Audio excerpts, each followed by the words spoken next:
selvom proteinsyntesen af Alberte, Elisabeth og Gustav. Alle mennesker har et kæmpe væld af celler inde i sig. Og inde i de celler er cellekernerne. Inde i cellekernerne, der ligger vores DNA, altså der, hvor generne sidder i. Her til højre kan vi se den kodende streng, altså der, hvor generne sidder i. Så til venstre, som vi kalder skabelonstrengen, som er lidt overflødig. 4 baser, hvor den første er adenin, og den næste er thymin. Så har vi cytosin og guanin.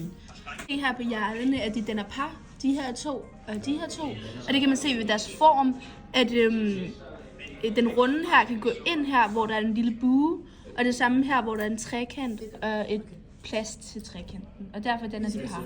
Og de her 4 baser, de har sådan nogle strenge. Den første, den kalder vi D, og den anden, den kalder vi P.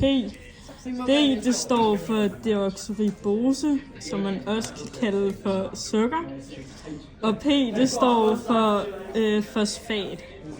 Der indgår de her i noget, der hedder nukleotider, hvor at det indgår et D og et P. I D der indgår en sukkermolekyle og en fosfatmolekyle, og sammen med en af de 4 baser. Nu skal vi snakke om transkription. Det vi skal snakke om her, det er et enzym, som vi kalder helikase, og det fungerer lidt som en saks. Jeg klipper DNA'et med den kodende streng og skabelonstrengen hver for sig. Helikasen har været her, dukker der et nyt enzym op, som vi kalder polymerasen.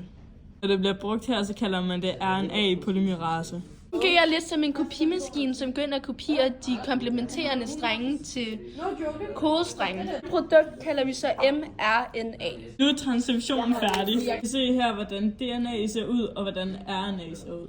Forskellen på DNA og RNA. Al nonsens-DNA'et bliver sorteret fra. Der var affald for evolutionen. Der har vi lige en ny person, vi skal hilse på, den hedder ligasen. Ligasen, han hjælper med at samle de 2 strenge igen, efter de er blevet adskilt. Har vi ribosomen, som hjælper med at læse det her mRNA. Så dem i såkaldte tribuletter, som består af 3 baser hver. Ribosomen har aflæst de 3 baser, kommer der en anden ting, som vi kalder tRNA. Hjælper med at læse aminosyren. Aminosyre bliver efterhånden længere og længere. Aminosyrekæden bliver så lang, at der kommer et nyt enzym op. Overdeler aminosyren til en 3D-konstruktion, som man også kalder for protein.